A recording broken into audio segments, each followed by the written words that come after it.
Buonasera a tutti, ben ritrovati con Sport di Più Live, SDP Live, questa sera diretta importante, bella, cercheremo di analizzare un tema, una situazione che si è creata nel calcio qualche anno fa, parliamo di Calciopoli, 2006, insomma un po' tutti conoscete com'è andata, ma è uno scandalo insomma, che ha coinvolto parecchi attori di questo mondo, quindi dalle società sportive, ovviamente quelle che poi furono condannate, ve le leggo velocemente: Fiorentina, Juve, Lazio, Milan in Serie A, poi l'Arezzo e la Reggina, e poi insomma un numero importante di dirigenti sportivi, insomma, che viene subito in mente Luciano Moggi e Giraudo della Juve, ma anche giornalisti, ci furono tanti giornalisti che furono coinvolti appunto in questa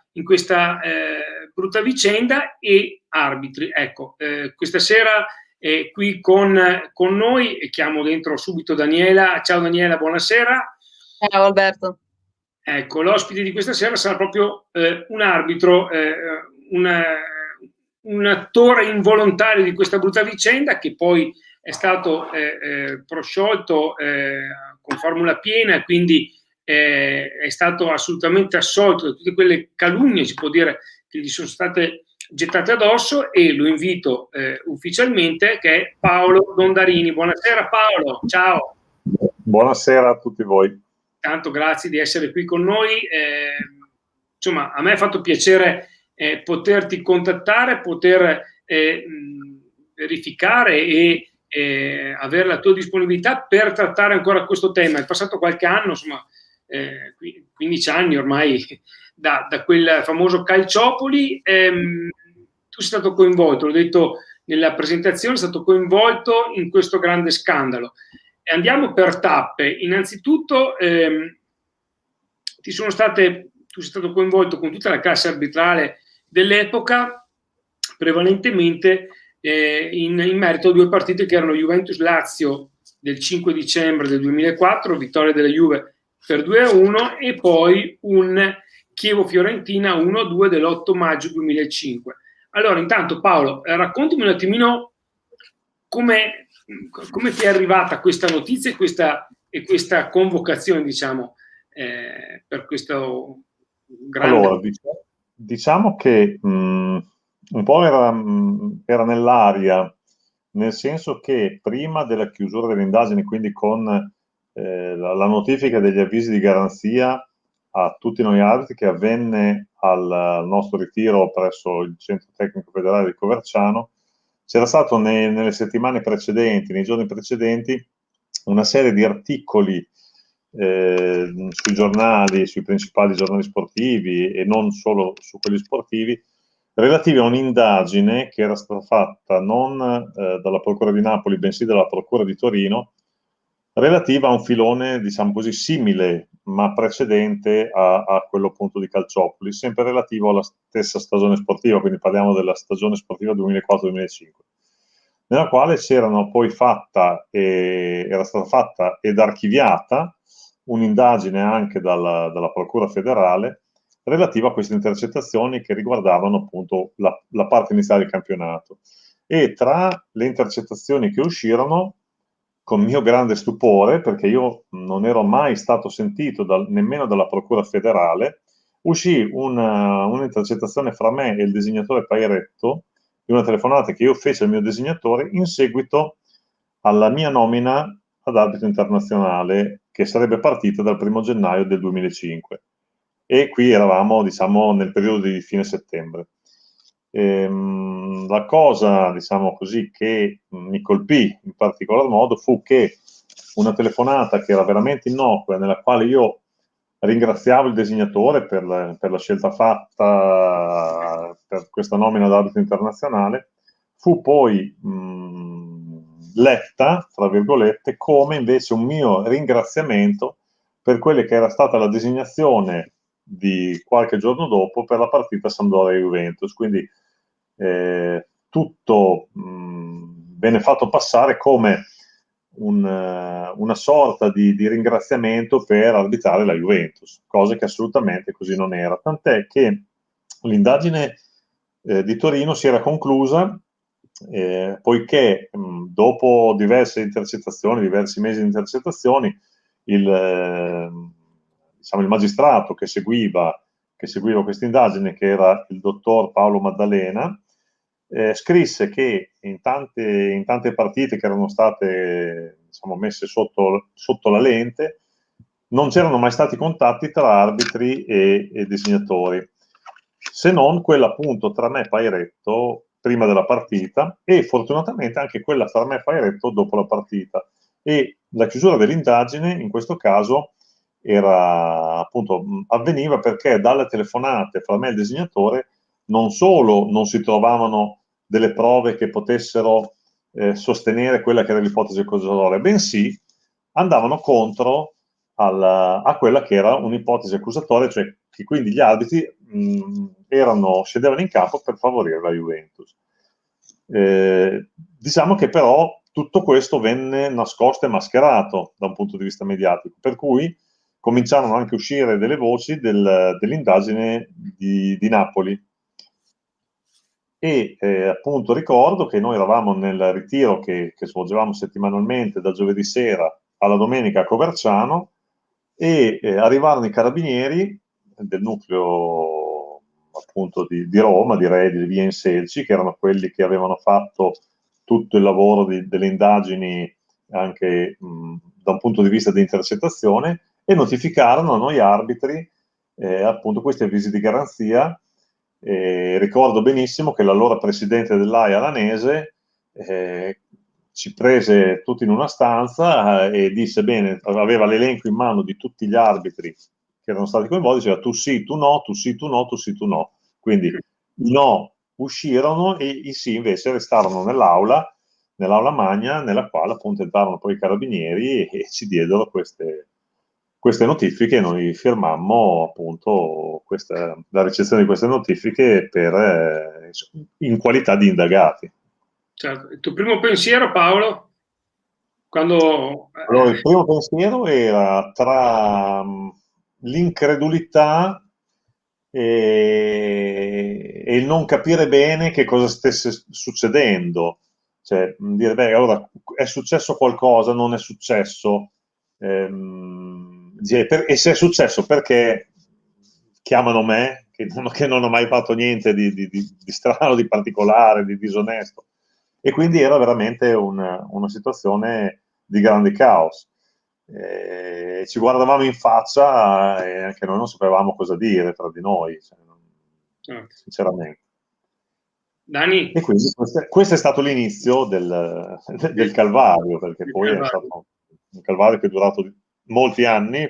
Eravamo nel maggio del 2006 e diciamo che si è concluso tutto definitivamente nel 2014 con la sentenza della Cassazione.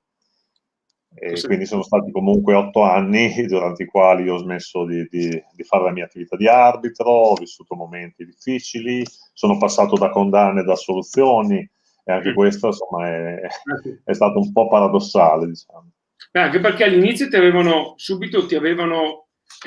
chiesto come condanna, se non ricordo male, 5 anni la radiazione, giusto?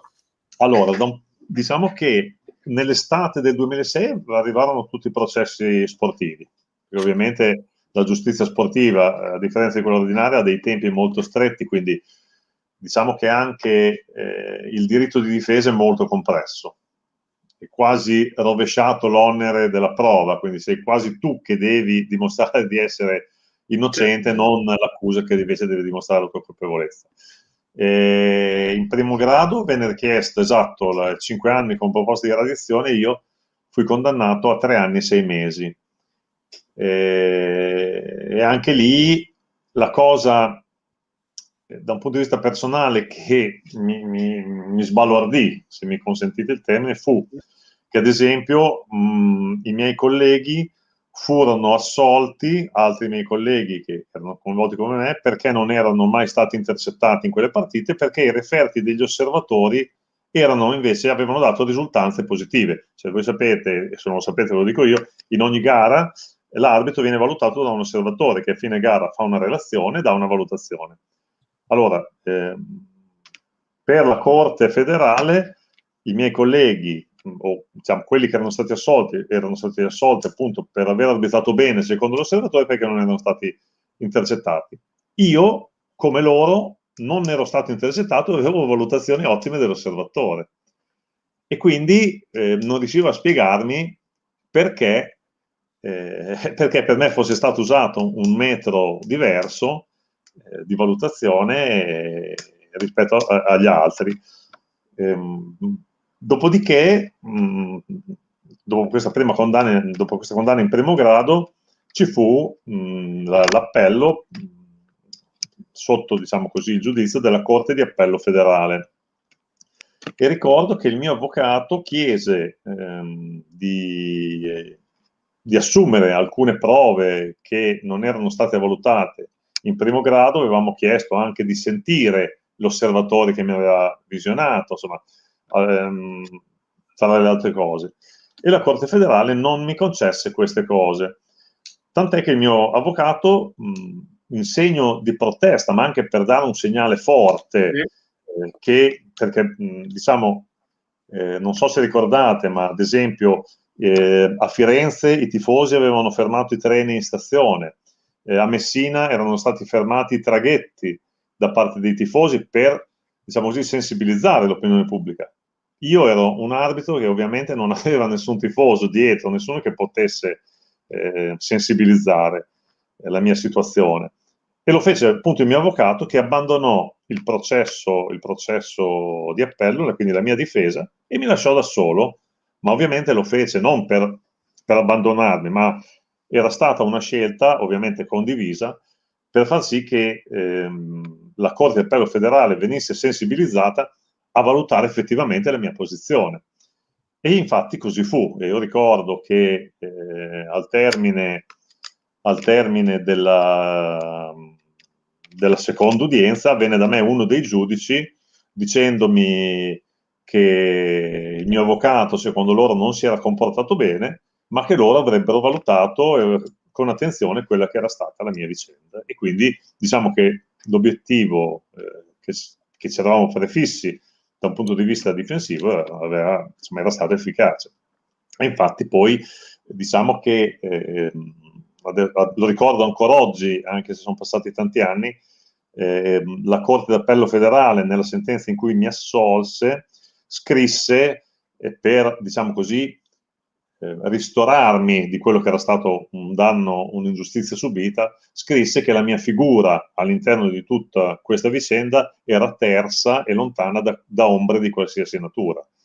E quindi io potei così essere reintegrato nel gruppo di arbitri della CAN e andare al raduno appunto di Sportiglia di agosto. Insomma, non è facile riuscire a capire. Penso che siano stati sicuramente dei momenti molto molto difficili, come lei sta raccontando. Insomma, ti trovi catapultato, buttato in un mondo che neanche immaginavi potesse esistere, e in quel momento lì ti sei sentito tutelato, l'hai detto, insomma, fino a un certo punto, ma hai un po' rivisto la tua posizione di arbitro, cioè hai rivisto quello che era il tuo ruolo, ti sei un po' pentito di essere diventato arbitro, perché poi dopo alla fine può anche venire un pensiero del genere. Allora, guarda, devo dire, in quei momenti bisogna avere la fortuna di avere una famiglia che ti sostiene, e credo che se io ho tenuto botta in quel momento e non ho mai mollato è stato grazie alla mia famiglia, quindi a mia moglie, a mio fratello, a mia madre, che mi sono sempre stati vicini, e soprattutto ai miei amici, a quelli che avevo fin da ragazzo, che quindi quelli che mi dicevano noi non abbiamo bisogno che ci raccontino chi sei tu, perché noi ti conosciamo da una vita, quindi a noi quello che dicono i giornali, quello che dicono le televisioni, quello che scrivono sui giornali non interessa. E questo, diciamo, è stato un altro aspetto che ha contribuito a darmi grande forza, anche se non nascondo che in quel momento il mio interesse era quello di dimostrare la mia estraneità ai fatti, E in alcuni momenti ho anche pensato, va bene, adesso nel momento in cui io sarò assolto, poi smetto, saluto perché non ne vale la pena. In realtà poi l'arbitraggio è un qualche cosa che ti scorre nelle vene, nel sangue, e l'hai nel sangue, quindi è difficile lasciarlo perché comunque la passione è veramente tanto tanto forte. E soprattutto nel momento in cui hai vissuto un'esperienza di questo genere, dici va bene, adesso io devo tornare in campo anche per dimostrare che sono sereno, che sono tranquillo e che posso permettermi di girare a testa alta perché non avevo fatto nulla, ero stato accusato ingiustamente e quindi ho potuto dimostrare la mia estraneità assoluta ai fatti. Dani, Allora io volevo dirvi che sono in collegamento dalla Svizzera e ho un telefono con una SIM svizzera. Posso rimanere ok. con voi lo stesso? Beh, No, allora è una battuta per sdrammatizzare un pochino, certo. perché poi questo era diventato il tormentone, no, delle SIM svizzere di Luciano Moggi. Ma quello che ti volevo chiedere, Paolo, è questo. Tu hai parlato dei gradi diversi, cioè la giustizia ordinaria e la giustizia sportiva. C'è stato un tribunale aperto, quello dell'opinione pubblica, nel quale abbiamo una grossa responsabilità noi giornalisti. C'è stata una grossa spettacolarizzazione mediatica di Calciopoli e in particolare di alcuni personaggi. Tu come l'hai vissuta da questo punto di vista? Perché chiaramente se poi le giustizie ordinaria e sportiva hanno i loro gradi e arrivano ad una soluzione, che in questo caso è stata la soluzione, l'opinione pubblica alla fine si tiene sempre un po' una sua idea, indipendentemente da quello che possono dire appunto i gradi di giustizia. Ma certo, diciamo che il problema del mediatico, della mediaticità di queste indagini, di questi processi che hanno veramente un interesse a livello nazionale molto, molto, molto alto, ma il calcio credo che apra tutte le porte, quindi uno scandalo del calcio coinvolga tante persone e quindi vada a sollecitare l'interesse di tantissimi. In queste situazioni è chiaro che nel momento in cui tu sei accusato o addirittura sei condannato, la tua faccia è sulle prime pagine di tutti i giornali. Io ricordo che in quei giorni il primo titolo dei telegiornali, del TG1 e del TG5, era appunto dedicato a Calciopoli e ricordo che c'era la mia faccia in televisione. Nel momento in cui tu poi sei assolto alla fine di tutto, sì, viene scritto che sei assolto nella 25esima riga della 30esima pagina, dopo che magari si è parlato di tutti i condannati.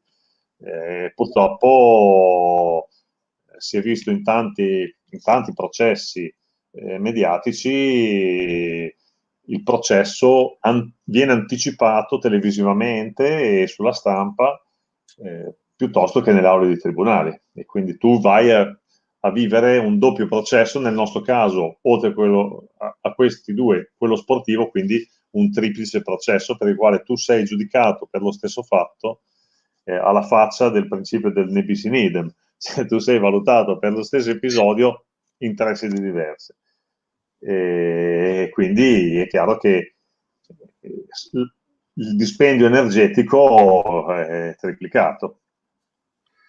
In questa vicenda hanno influito secondo me anche due aspetti culturali purtroppo un po' endemici dell'italiano, no? Cioè da un lato, chissà perché, cioè, da sempre l'arbitro ladro, e questo va ovviamente a influire, e dall'altro, sempre in questa spettacolarizzazione mediatica che era stata fatta, la figura di quello più furbo, cioè l'arrogante che riesce a farla franca. C'è stato un periodo di presenza televisiva di Luciano Moggi, pur da indagato, scusate, che ne stava facendo quasi, cioè, era l'antieroe, però tutti a dire guarda che furbo, no? Sì. Come le senti queste cose? Cioè, ti sembra che abbiano poi influito comunque sempre nel campo del tribunale pubblico? Allora, guarda, io credo che ci sia un problema fondamentale, e cioè questo, che non è stata un'indagine per vedere se gli arbitri erano onesti o disonesti, per vedere se gli arbitri scendevano in campo per favorire alcune squadre, per fare il loro compito come dovevano, ma è stato un processo e quindi precedentemente un'indagine che voleva dimostrare che gli arbitri favorivano la Juventus. I loro dirigenti, quindi Luciano Moggi e Giraudo, che era l'amministratore delegato della società, e quindi sono stati coinvolti alcuni arbitri che, secondo i titolari delle indagini, quindi i pubblici ministeri, in qualche maniera favorivano o la squadra o i dirigenti. Quindi è stato creato questa sorta di mondo legato a Moggi e alla fine la cosa che secondo me dovrebbe essere sottolineata è che fra tanti arbitri, inizialmente erano fra arbitri e assistenti oltre 40 indagati, ne è stato condannato uno, che poi diciamo, è andato in prescrizione per una partita che era Lecce-Parma, che non aveva alcun senso. Moggi era indagato, io sono stato indagato per esempio per Chievo-Fiorentina, oltre che per Juventus-Lazio, per Chievo-Fiorentina perché prima della partita Moggi parla con Della Valle e parlano delle partite che devono fare, mi raccomando, adesso noi abbiamo questa partita, andiamo a Milano, voi dovete giocare a Verona, col Chiedi dobbiamo vedere che dobbiamo salvare la Fiorentina, quindi loro parlano fra di loro e quindi questo dobbiamo salvare la Fiorentina perché magari in quel momento Moggi, da un punto di vista politico, poteva avere più interesse che la Fiorentina si salvasse rispetto a un'altra squadra e quindi tu ti trovi coinvolto perché sei l'arbitro di quella partita, quindi perché sei nel posto sbagliato nel momento sbagliato. Ma tu nulla sai di tutto questo. Cioè, tu non sai che Moggi ha parlato con Della Valle, io non sapevo che Moggi aveva parlato con Della Valle e che Tizio aveva parlato con Caio. Cioè, io, come tutti i miei colleghi, parlavamo con i nostri punti di riferimento, che erano i nostri designatori, punto. E quindi prima tu hai scherzosamente introdotto l'argomento delle SIM svizzere, io non sono mai stato possessore di queste SIM svizzere, non mi hanno mai accusato di essere possessore di queste SIM svizzere e quindi io sinceramente non sono neanche tanto preparato, però parlando con qualche mio collega ad esempio mi diceva che risultavano dalle indagini che nelle 24 ore precedenti alla partita c'erano secondo le indagini qualcosa come 80 contatti tra la SIM di Moggi e la SIM svizzera che secondo l'accusa aveva un certo arbitro. Allora, anche questo gli diceva, se io devo combinare, fra virgolette, una partita, mi basta una telefonata, non faccio 84 telefonate in 24 ore. Quindi anche questo discorso, insomma, non è che sia stato molto, molto chiaro, sinceramente. Però, ripeto, io è un argomento che non conosco molto bene perché non essendomi dovuto difendere su questo non ho dovuto studiare bene le carte, bene gli atti relativi alle SIM svizzere. Però, insomma, ci sono tante cose che non vanno. Un'altra cosa, secondo me, molto grave è che ad esempio, nei compiti di un magistrato c'è quello di indagare non solo contro un imputato, ma anche valutare se ci sono prove che discolpano questo imputato. Noi abbiamo trovato, grazie a un tecnico consulente appunto di diverse difese, delle telefonate che non erano state prese in considerazione. E io pensavo che non fossero diciamo così, nel gruppo di queste telefonate. Cioè, io parlavo con i miei designatori prima delle partite, dopo le partite, perché non c'erano queste telefonate? Probabilmente perché non erano state intercettate. Quando invece è stato assunto questo consulente che è andato a sbobinare tutti questi CD, tutte queste telefonate, ha trovato, facendo un incrocio con i numeri di cellulare, le telefonate nostre. E noi, quando siamo andati al processo diciamo della giustizia ordinaria in appello, abbiamo portato tutte queste telefonate nelle quali c'è un dialogo tra arbitro e designatore, nelle quali si parla di come approcciare la partita da un punto di vista tecnico, dal punto di vista disciplinare, quali sono le difficoltà che si possono trovare, di fare attenzione a, non so, una squadra veloce, quindi non farti tagliare fuori, e le telefonate dopo la partita, nelle quali l'arbitro racconta le difficoltà che ha avuto, le sensazioni che ha provato in campo, se ci sono state problematiche o meno. E nessun cenno, ma non solo nelle mie telefonate, anche in quelle degli altri, a disegni poco chiari, poco puliti su queste partite. Allora capisci che molte volte diciamo, le indagini si indirizzano a seconda di quello che è un castello accusatorio che viene creato. Diciamo che l'ultimo scandalo legato alla magistratura di queste insomma, di ultime settimane, di ultimi mesi, legato appunto a Palamara, che era uno dei magistrati che fra i primi indagò su Calciopoli, purtroppo ti lascia l'amaro in bocca, perché ti fa capire come tante volte chi detiene un potere molto importante, perché insomma, il potere giudiziario ha la possibilità veramente, come si diceva prima, di distruggere non solo una carriera, ma anche persone sotto il profilo umano, sia non dettato da logiche di ricerca di una giustizia giusta, ma tante volte da logiche diverse che, insomma,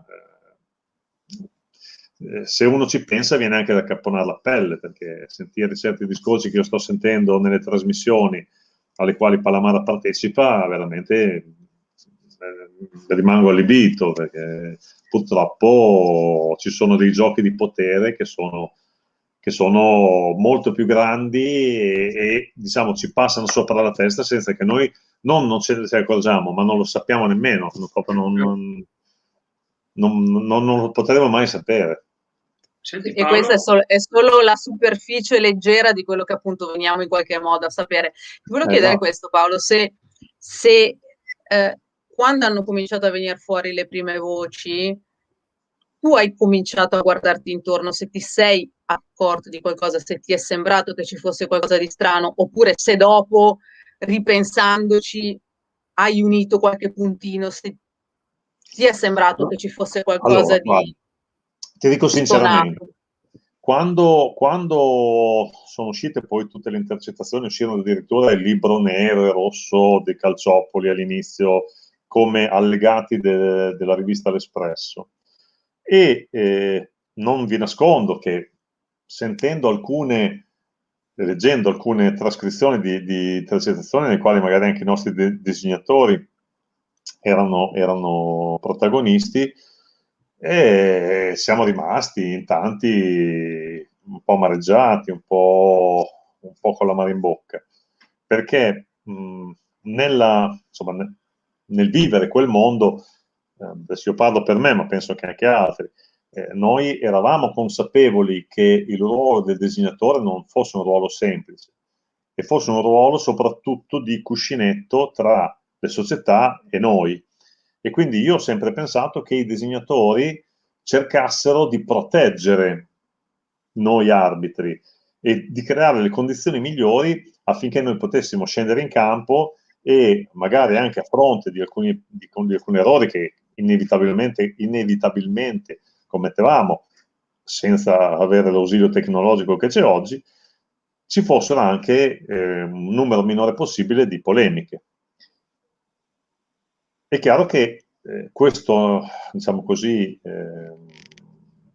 atteggiamento può essere svolto in due modi, in un modo molto nobile e in un modo, diciamo così, un pochino che può lasciare più a desiderare.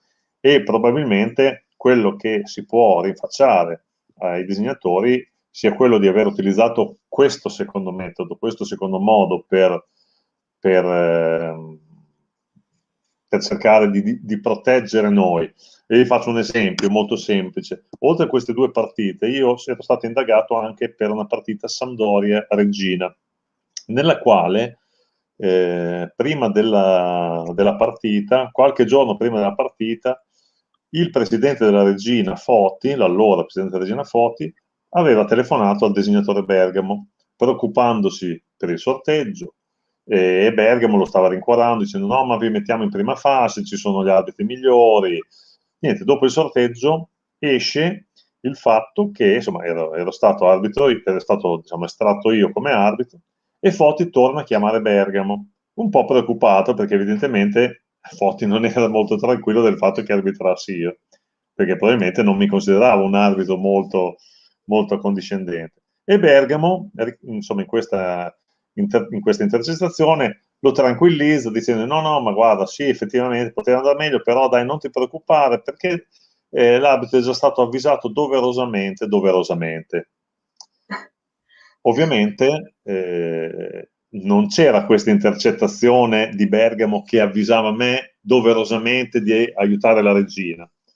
Tant'è che la regina perde 3-2 a Genova con un calcio di rigore a favore della Sampdoria che determina appunto la vittoria e la sconfitta della regina e la vittoria della Sampdoria. Se io non avessi dato quel rigore, probabilmente sarei stato indagato, anzi imputato anche per quella gara, invece poi la procura stessa chiese l'archiviazione per quella partita. Tanto più che non solo non c'era la telefonata di Bergamo che mi diceva, mi sensibilizzava a favore della regina, ma c'erano le telefonate nelle quali Bergamo non mi sensibilizzava assolutamente. Quindi Bergamo cosa faceva? Per tenerci buono Foti, per far sì che insomma, non gli rompesse le scatole, diceva sì, ma non ti preoccupare, vedrai che poi l'arbitro ti dà una mano, adesso l'ho avvisato, non ti preoccupare. Poi se andava tutto bene, magari lo sentiva e diceva hai visto che è andato tutto bene. Se andava male, diceva vabbè, però sai, questa volta è andata male, vedremo la prossima. Cioè, Paolo, scusami, non c'è l'intercettazione della telefonata di Foti a Bergamo dopo quella partita, perché quella sarebbe stata interessante a sentire. Quella sarebbe stata molto interessante. No, perché anche Foti era un bel personaggio. Guarda, devo essere sincero, c'è solo una partita in cui c'è diciamo la completezza, il giro completo, nel quale è una partita mi sembra della Lazio, però non ricordo con quale squadra, nella quale praticamente c'è il presidente federale Carraro che telefona a Bergamo e gli dice allora attenzione perché c'è la Lazio qui a Roma, i tifosi sono venuti sotto la federazione, stanno facendo cosa che può anche essere lecita. Diciamo che ci scandalizziamo sempre tutti di tutto, no? Perché siamo tutti puristi, tutti buonisti, però insomma, io credo che un presidente federale che chiami un disegnatore e gli dica mi raccomando, qui a Roma è una polveriera, i tifosi sono venuti sotto la federazione, facciamo in maniera che insomma la partita vada bene, no? Fatto sta che la partita purtroppo non va bene. Bergamo chiama l'arbitro prima della partita e dice allora mi raccomando, guarda che a Roma c'è un gran casino, quindi cerca di non fare errori contro la Lazio perché se no succede un patatrà. L'arbitro fa un errore contro la Lazio che perde in casa. E dopo la partita c'è Carraro che chiama Bergamo e dice allora io proprio non conto assolutamente niente, cioè mi ero raccomandato di far sì che la partita andasse bene, di mandare un arbitro, insomma, e alla fine è successo il contrario di quello che loro auspicavano. Ma questo per dimostrare che cosa? Che nonostante Carraro avesse sensibilizzato Bergamo avesse sensibilizzato l'arbitro di quella partita, poi l'arbitro va in campo, vede, non vede, sbaglia, fa l'errore. Cioè quando sei in campo non hai la possibilità di indirizzare l'arbitraggio a tuo piacimento, perché arbitrare è istintività, è passione, è anche casualità in tante volte, in tanti casi, in tante circostanze. Cioè, tante decisioni vengono prese anche sulla sensazione. Cioè, quando su 10 fischiate, ma la certezza ce l'hai su 3, le altre 7 sono intuito, sono esperienza, sono maturità, cioè, sono guidati da tante cose, da tanti aspetti, quindi uno non può andare in campo e dire va bene, adesso favorisco questa squadra, perché sarebbe, cioè, probabilmente sarebbe troppo palese, troppo evidente se uno lo facesse, e così non è stato.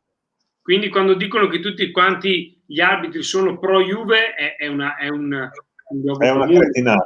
È una cretinata. Gli arbitri sono pro Juve perché la Juventus vince più delle altre. Cioè, è inutile. Quando una squadra vince, vuoi anche la casualità, vuoi perché vengono sottolineate di più anche mediaticamente certe cose, ma quando una squadra vince ha anche più aiuti arbitrali, tra virgolette, perché anche quello poi fa parte di una costruzione di una vittoria finale. L'episodio, insomma, tante volte l'episodio è determinante in una partita. È chiaro che l'episodio che riguarda la Juventus ha un interesse, una sottolineatura mediatica maggiore rispetto a quello che ha una piccola squadra, ma non solo per la Juventus, questo fa valere per l'Inter, per il Milan, per la Roma, insomma, per le squadre cosiddette grandi. Paolo, devi rispondermi con un aggettivo o una parola sola. Se ti dico sudditanza psicologica, che è una cosa che i giornalisti usano così proprio a piene mani quando parlano degli arbitri e della Juve o in generale delle big. Allora, io credo, è una domanda che mi hanno già fatto ovviamente, io credo che la sudditanza psicologica sia un qualche cosa di umano, ma che non riguardi l'arbitro e una squadra, ma riguardi una relazione interpersonale. Cioè io posso essere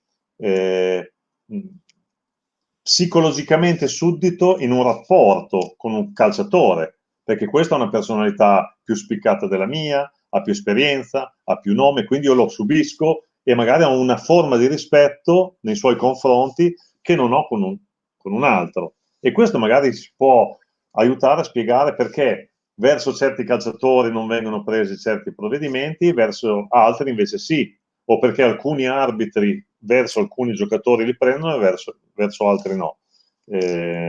Faccio un esempio sciocco, ma che probabilmente può spiegare bene le cose. Perché Bonucci tante volte si permette certi atteggiamenti e non viene pulito, e magari un giocatore più giovane, più inesperto, appena dice qualche cosa viene ammonito? Perché Bonucci ha una personalità, un carisma, un'esperienza tale per cui si impone magari anche in maniera sbagliata o comunque non propriamente ortodossa nei confronti di un arbitro meglio rispetto a un altro. E quindi credo che se la sudditanza psicologica esista fra le persone, però insomma è come se in banca entra un artigiano e dentro un industriale.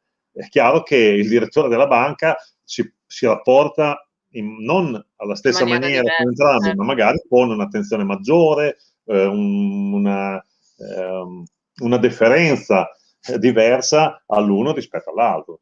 Quindi è chiaro che le parole hanno un peso, no? Quindi quando si parla di sudditanza psicologica c'è sempre un po' di accezione negativa, invece giustamente quello che sottolinei tu riguarda le personalità, anche quello che un giocatore, ma allo stesso modo dall'altra parte un arbitro costruisce, nel senso che se uno poi può avere purtroppo anche un ricasco negativo, ma se uno è tendenzialmente falloso si concretizza un'immagine di quel tipo. Se uno è un giocatore sempre corretto, che si rivolge all'arbitro in un certo modo, che tendenzialmente non fa falli stupidi, non fa falli volontari.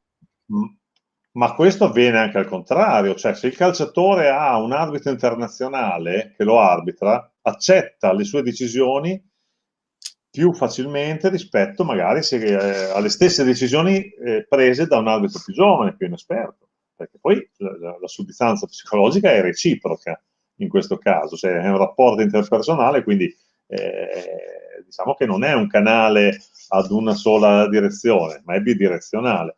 E inevitabilmente questi rapporti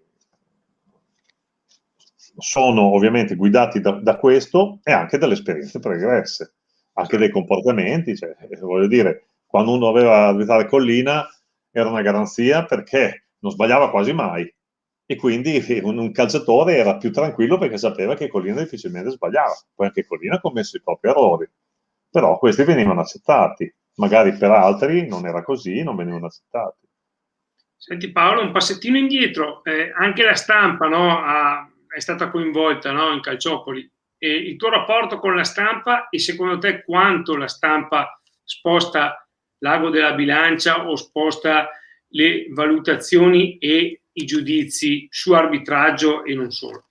Allora, io non ho mai avuto rapporti con la stampa. Quando mi chiamava qualche giornalista gli dicevo che non potevo parlare perché il regolamento dell'AIA non consentiva e non consente tuttora di parlare con i giornalisti, con la stampa, se non si è autorizzati, e quindi non ho mai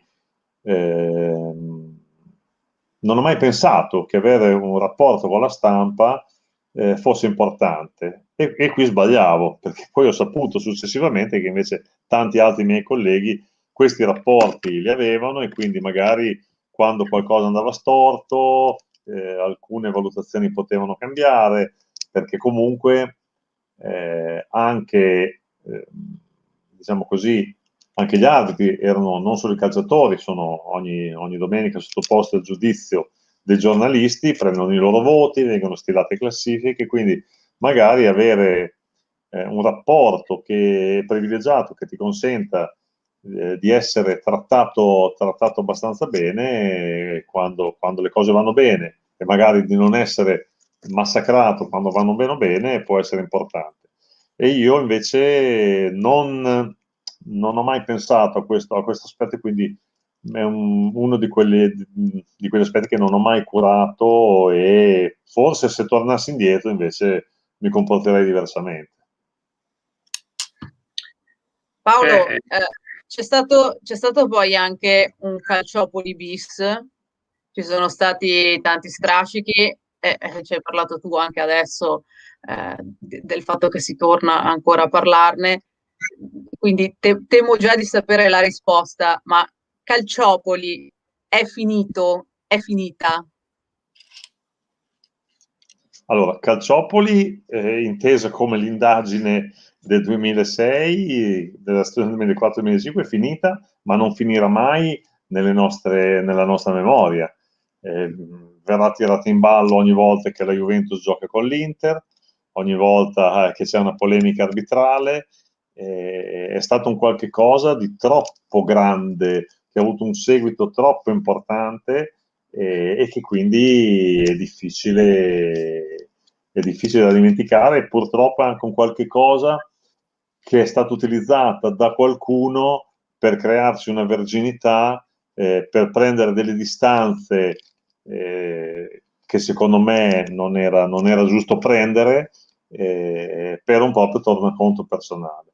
E quindi credo che, come tutte le cose, prima o poi finirà nel dimenticatoio, ma ci vorranno ancora parecchi anni, secondo me. Senti Paolo,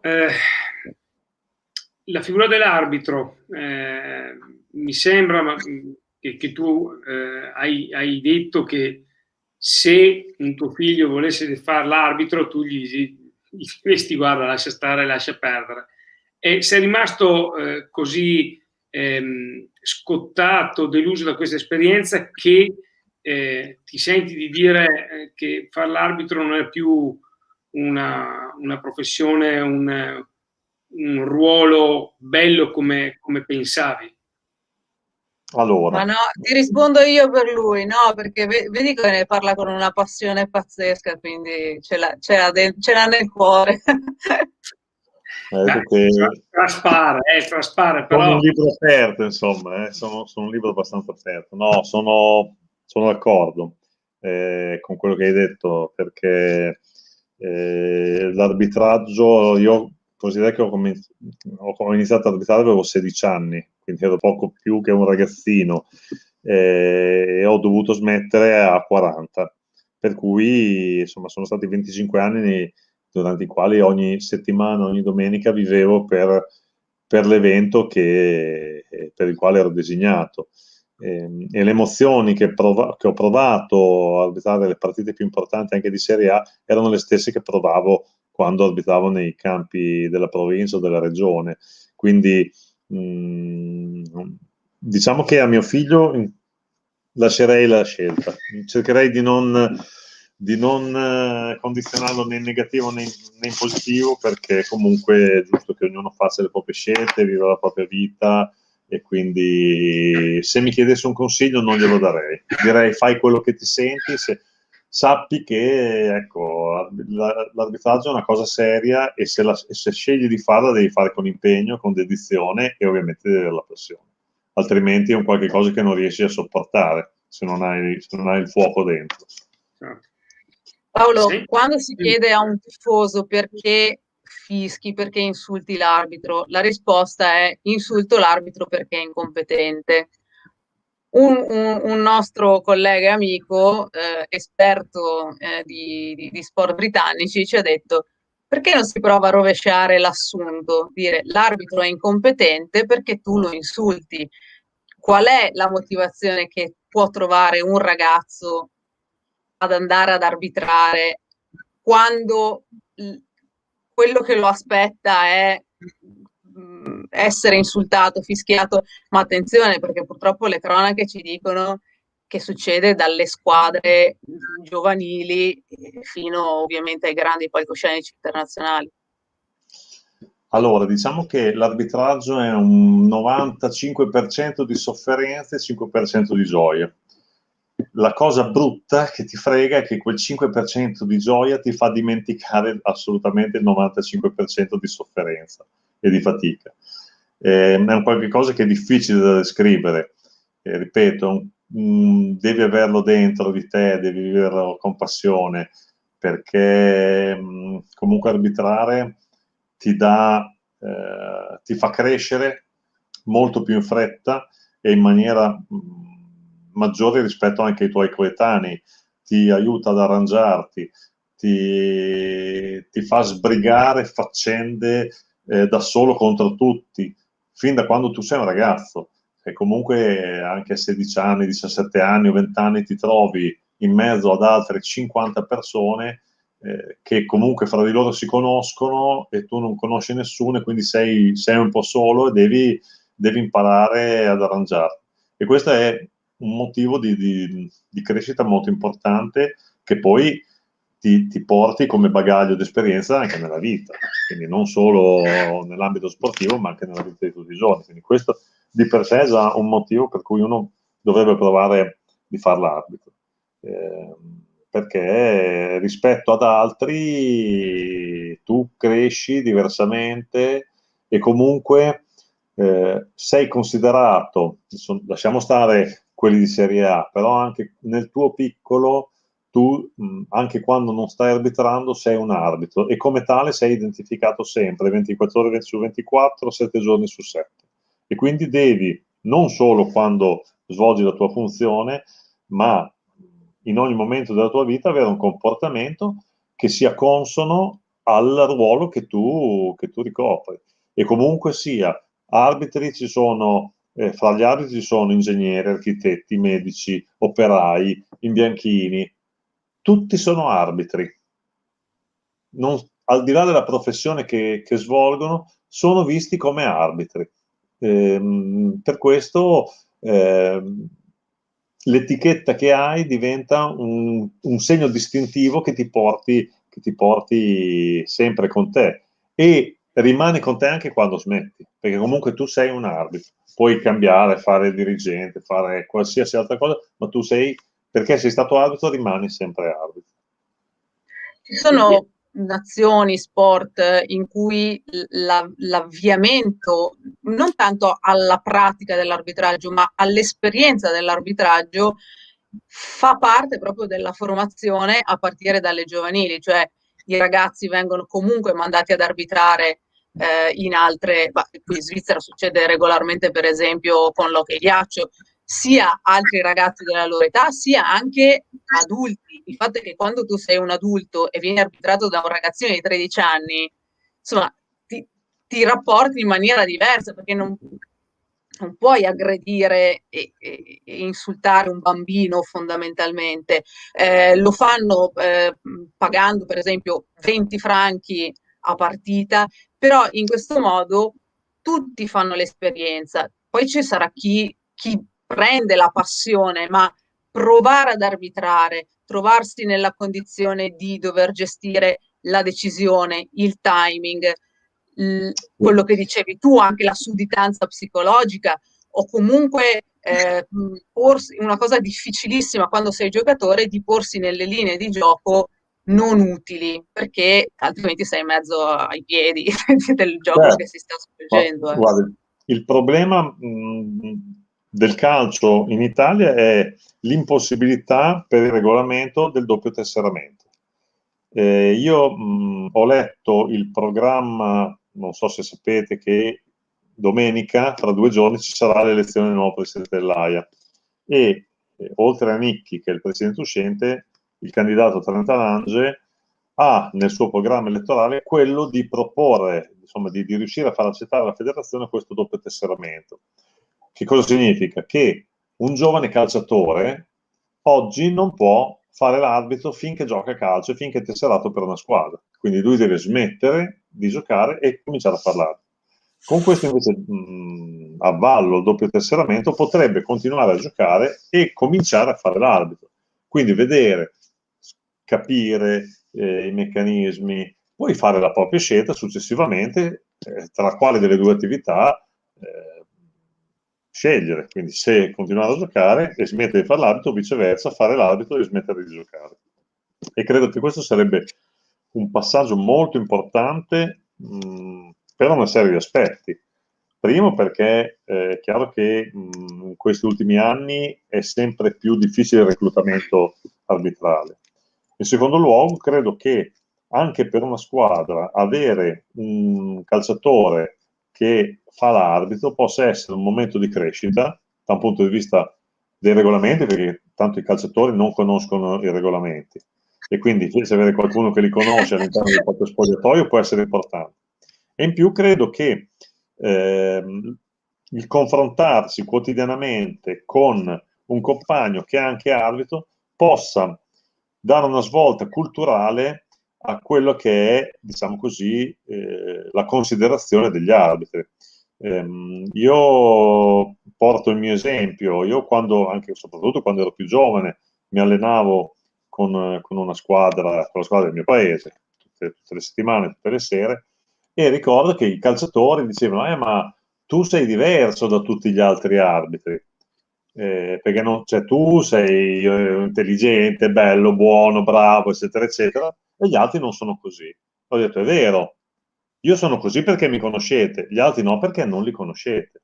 Il problema degli arbitri è quello che nessuno li conosce, se non per quello che loro sono in quel momento e che probabilmente non rappresenta la loro essenza reale. Perché sono anni che si dice, si auspica l'intervista dell'arbitro, che l'arbitro possa parlare a fine partita. Io sono favorevole a questo perché credo che potrebbe anche portare a quel processo di umanizzazione della figura arbitrale, dell'arbitro. Cioè capire che dietro l'arbitro c'è una persona, c'è un uomo, c'è un ragazzo che è come un calciatore, quindi può avere le sue difficoltà, però poi è chiaro che anche lì, anche quello potrebbe diventare poi un fattore di selezione e che avvantaggi l'uno e l'altro, quindi c'è quello che sa parlare meglio, quello che sa parlare un pochino in maniera un po' più impacciata, quindi può fare più fatica, può dare un'idea diversa, c'è quello più arrogante, c'è quello invece più umile, più modesto, e anche questo credo che sarebbe importante e contribuirebbe anche diciamo, a far sì che il giornalista, il tecnico, ma anche il semplice tifoso, il semplice spettatore possa rendersi conto che l'arbitro è una persona e quindi probabilmente lo insulterebbe di meno, ci sarebbero insomma, meno casi tipo quelli che citavi prima, ecco. Quindi con l'arbitro che viene insultato perché è incompetente e non viceversa, che il tifoso che è incompetente e quindi insulta l'arbitro. È quello che dicevi, no? Del rapporto con il calciatore, no? Del conoscere la persona, cioè l'arbitro è sempre stato messo un po' su un piedistallo, non si può parlare all'arbitro, l'arbitro non parla con i calciatori, non spiega, no? Io ho messo qui dietro una foto di rugby con questo arbitro che è Nigel Owens, è un arbitro internazionale, ha smesso da poco in realtà la carriera internazionale, gallese, è famosissimo in tutto il mondo, massimamente rispettato, è uno degli arbitri qualitativamente insomma riconosciuti dalla World Rugby, ha arbitrato tante finali mondiali ed è anche il primo e l'unico arbitro che a livello internazionale abbia fatto coming out sulla sua omosessualità. Ma una delle caratteristiche che, proprio perché lui è un grande comunicatore, è stata portata anche al pubblico e si vede nel rapporto con i giocatori, è questa, cioè il comunicare con i giocatori, l'arbitraggio preventivo, spiegare, dire ok, va bene, continua. Chiaramente nel rugby è diverso perché ci sono molti più punti di contatto, l'arbitro è anche più vicino tante volte all'azione, però questo ha fatto in modo che, a parte dei chiari aspetti di tipo culturale, che ci fosse una vicinanza e un rispetto molto maggiore sulle decisioni arbitrali, anche se chiaramente non ti fanno comodo. Pensi che sia applicabile? Cioè questa cosa appunto del parlare di più tra arbitro e calciatore? Io penso di sì. Io penso di sì, così come se pensiamo al calcio di oggi e a quello che si diceva qualche anno fa, sembrava impensabile che la tecnologia potesse entrare a far parte del mondo del calcio. Invece oggi penso che sarebbe impensabile tornare indietro e quindi avere partite del massimo livello nel quale l'arbitro viene privato dello strumento tecnologico che ha a disposizione oggi. Quindi, alla stessa maniera, credo che nel momento in cui tu concederai agli arbitri di parlare, ti abituerai a questo evento e dirai: ma come abbiamo fatto per 150 anni a seguire il calcio senza che gli arbitri potessero parlare? Perché credo che sia un aspetto che possa portare magari qualche volta qualche problema, ci mancherebbe, ma nella stragrande maggioranza dei casi sarebbe solamente positivo, un po' come il termine di paragone del VAR. Anche oggi ci sono a volte episodi che nonostante il VAR lasciano dubbi o lasciano insomma l'amaro in bocca, però su 10 9 vengono risolti dal VAR, e allora quel 10% fisiologicamente rimane, ma il 90% degli errori vengono emendati. E la stessa cosa credo che da un punto di vista comunicativo, nel 90% dei casi ci sarebbero positività e magari in un 10% potrebbero esserci polemiche o errate interpretazioni, ma questo fa parte poi dei casi della vita e dello sport in generale. Vabbè, ma le polemiche stanno sempre, se no noi giornalisti cosa facciamo? Assolutamente. Infatti gli arbitri a volte sbagliano apposta anche al VAR in maniera che i giornalisti abbiano la possibilità di commentare. Bene, allora Paolo, insomma siamo arrivati a quasi un'ora di chiacchierata. Io ti ringrazio perché innanzitutto hai dato un'immagine dell'arbitro, come dicevi tu, no? Una persona che sa parlare, una persona che si sta a confrontare.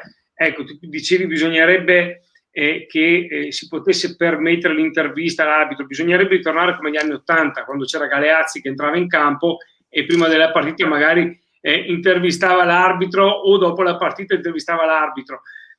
Magari non così brutalmente, però ritornare a dare la parola all'arbitro penso sia uno dei passi per rendere la figura più, passami il termine, umana, e quindi, come dicevi tu, con tutto quello che può conseguire. E poi ci ha dato una panoramica di questo Calciopoli, ci ha fatto entrare un attimino in un mondo veramente che da quello che hai detto è stato molto difficile per te superare, affrontare, e comunque alla fine ne sei uscito giustamente pulito, ma che sicuramente ti ha lasciato un po' di amaro in bocca, come tu hai più volte sottolineato. L'ultima cosa, te la chiedo proprio in modo molto, tu l'hai già anticipato, il VAR. Secondo te il VAR aiuta l'arbitro in questo momento o lo solleva dai suoi compiti e magari gli tira via anche un po' di responsabilità? Allora, il VAR è come la rete per un trapezzista. È chiaro che arbitrare con il VAR è molto più semplice, nel senso che scendi in campo con la consapevolezza che se qualcosa va storto non muori, ma hai una rete che ti protegge e ti fa rimbalzare. Diciamo che a volte la sensazione è che il fatto di avere questa tecnologia a supporto faccia sì che l'arbitro non prenda alcune decisioni e magari preferisca astenersi dal giudizio per far sì poi che l'intervento tecnologico possa andare a ripristinare quella che era la realtà del campo. E quindi questo, secondo me, diciamo, sminuisce in parte quella che è la figura dell'arbitro che io ho sempre interpretato e che faceva parte della mia indole, cioè dell'arbitro decisionista. Cioè non importa se sbagli o se prendi la decisione giusta, l'importante è che tu decida. Adesso invece diciamo che c'è molta più parsimonia nel prendere certe decisioni e si attende molto. Questo a volte credo che faccia correre il rischio agli arbitri di perdere incredibilità da parte degli altri e secondo me anche in autostima, perché comunque il non prendere una decisione e comunque aspettare un supporto di un qualcuno va contro quello che è poi il compito dell'arbitro, cioè che è quello di decidere, ovviamente. E quindi è chiaro che il VAR è un qualche cosa che c'è da qualche anno ed è uno strumento che va perfezionato, va migliorato e credo che sia, insomma, soggetto anche in futuro a modifiche di protocollo, di utilizzo, come è inevitabile che sia. Insomma, è ancora uno strumento molto, molto giovane e che deve essere consolidato con le stagioni a venire. Bene. Paolo, in chiusura vorrei chiederti di tornare sull'aspetto umano dell'arbitro. Allora, dalla tua infinita esperienza, se ci racconti un paio di aneddoti di quella che è stata la partita, l'esperienza più bella per te, l'emozione più bella, e poi di qualcosa di particolare, di buffo che ti va di raccontarci, che è successo invece in campo con un giocatore. Allora, guarda, le due partite alle quali sono più legato sono il derby di Roma, un Lazio-Roma, anzi, del gennaio del 2005, una partita difficilissima, forse la partita più difficile che io abbia mai arbitrato, feci 12 ammoniti, mi sembra fu veramente una battaglia, ma che mi diede grandi emozioni, mi portò, era la mia prima gara da arbitro internazionale, quindi insomma mi metteva su un piedistallo in un palcoscenico importante, una partita vera, veramente, insomma, molto difficile. E un'altra che ricordo con grande gioia è Austria-Germania, perché prima di me era stata arbitrata solamente da tre arbitri italiani che rispetto a me sono veramente di un altro pianeta, erano Concetto Lobello, Gigi Agnolin e Pierluigi Collina. E io fui il quarto arbitro che arbitrò in Austria-Germania. E anche quella fu per me un'emozione, oltre per l'importanza, la bellezza della partita, per il fatto che io succedevo a questi grandissimi arbitri prima di me. Invece un aneddoto che io ricordo con un calciatore, che per me era proprio perché tu prima mi hai detto dell'aspetto umano dell'arbitro, questo secondo me è stato forse, non so se il più grande, ma uno dei più grandi uomini, oltre che calciatori, che era Gianfranco Zola. Io ricordo che a Cagliari, durante l'intervallo, mentre stavo rientrando negli spogliatoi, passai sotto il tunnel, c'era una fessura e un tifoso sputò verso di me e mi colpì la divisa.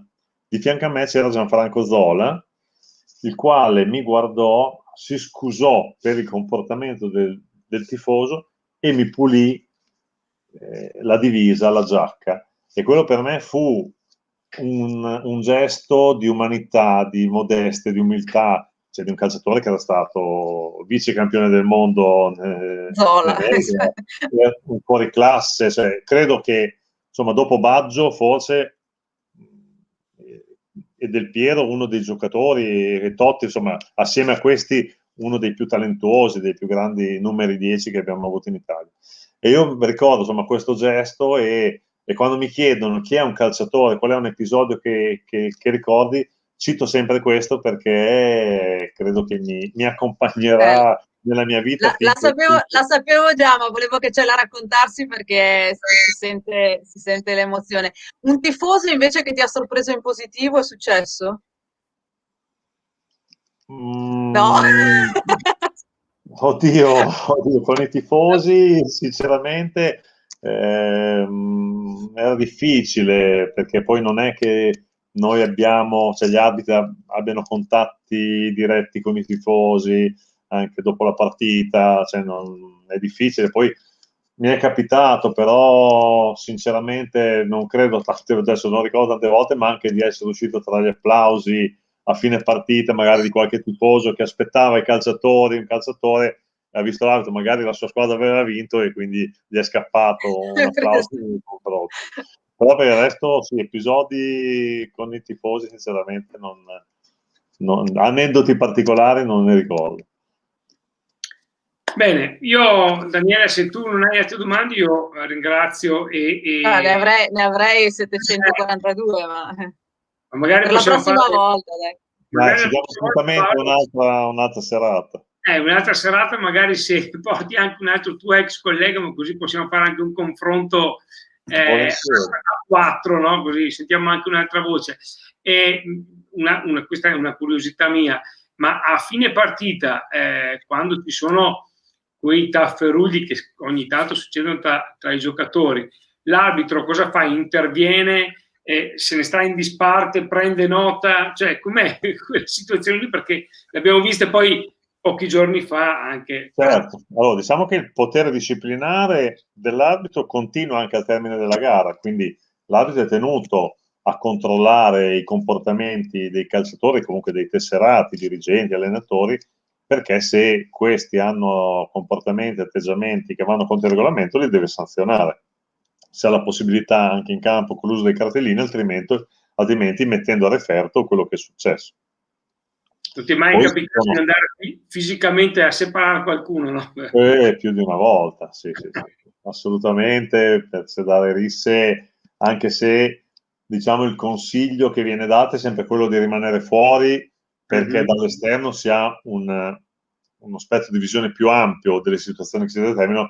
Tante volte l'istinto ti porta a entrare al centro della mischia, ma per far sì che la tua presenza possa essere un deterrente a uno sviluppo ulteriore di quelli che sono comportamenti violenti, che possono essere comportamenti violenti, antisportivi di ogni genere. Quindi insomma si cerca anche con la propria presenza. Il dottor dice che la presenza sia la prima forma di prevenzione, no? per un arbitro, quindi insomma tante volte ci si getta nella mischia anche per questo. Paolo Dondarini, grazie mille di essere stato con noi questa sera. Grazie. Dai, insomma, un'altra potremmo farla più avanti, magari così. Molto volentieri, quando volete, sono a disposizione. Molto bene, grazie anche ovviamente. Grazie Daniele per essere stata qui con noi. Buonasera a tutti e alla prossima. Ciao.